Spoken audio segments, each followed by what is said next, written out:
दोस्तों, particular person particular behave क्यों करता है? कुछ लोग बचपन से ही एक साथ होते हैं, लेकिन सबके बिहेव अलग अलग होते हैं। कुछ लोग बहुत डेयरिंग होते हैं, किसी भी काम को करने से पहले डरते नहीं है। कुछ लोग ऐसे होते हैं कि छोटी छोटी बातों से डर जाते हैं और छोटी छोटी बातें उनके ऊपर बहुत इम्पैक्ट डालता है। इसके पीछे क्या रीजन है? ऐसा क्यों होता है जबकि एक ही जगह एक ही सिचुएशन में उनका विकास होता है? फिर ऐसा क्यों? दोस्तों, इसके पीछे का सबसे बड़ा रीजन है आपका डेट ऑफ बर्थ। दोस्तों, आपके डेट ऑफ बर्थ में आपका सारा राज छुपा हुआ है। आप कैसे होंगे, आपका क्या पर्सनालिटी ट्रेट्स होगा, आपका क्या बॉडी लैंग्वेज होंगे, आपके क्या थॉट प्रोसेस होंगे, आपके लिए क्या सही डायरेक्शन होगा, क्या गलत डायरेक्शन होगा, इस सारी चीजों की जानकारी आपके डेट ऑफ बर्थ से पता चलता है।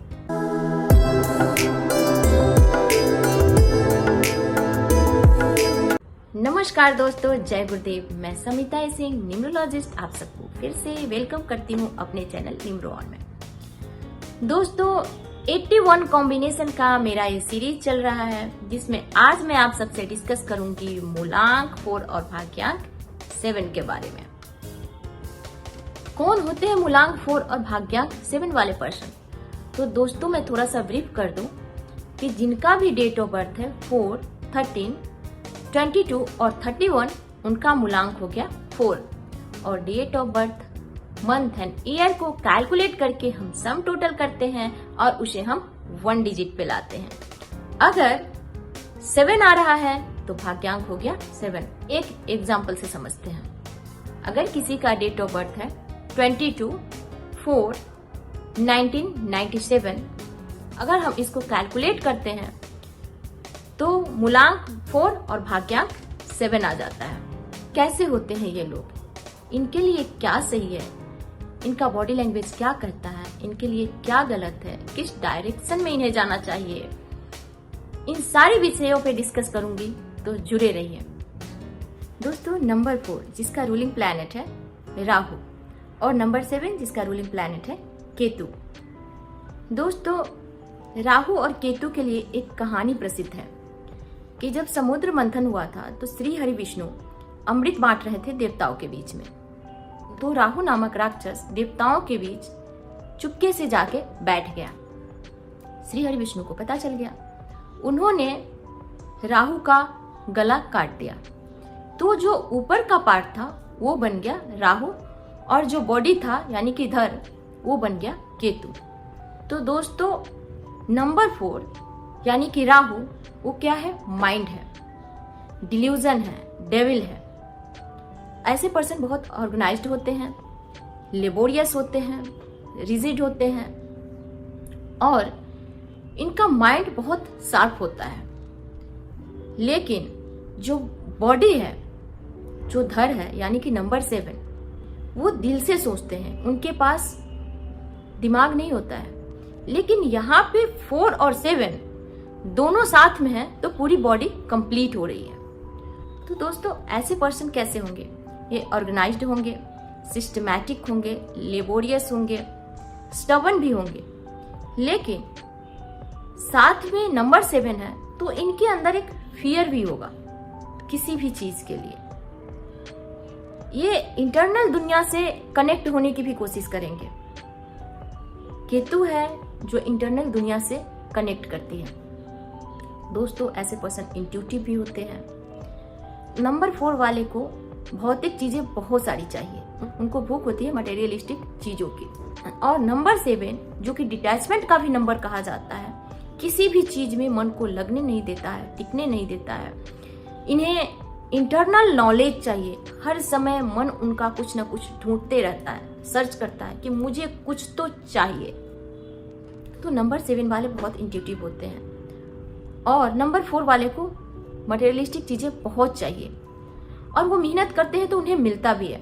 और लेकिन नंबर 7 जो कि डिटैचमेंट का भी नंबर कहा जाता है, ये हमेशा कुछ ना कुछ ढूंढते हैं और क्या इन्हें चाहिए इन्हें खुद पता नहीं चलता है। इन्हें देखेंगे कि ये भीड़ में भी अकेले होते हैं, सब आपस में बातें करते हैं, फिजिकली ये प्रेजेंट होते हैं, लेकिन मेंटली ये कुछ न कुछ इनका मन ढूंढता है कि मुझे कुछ तो चाहिए।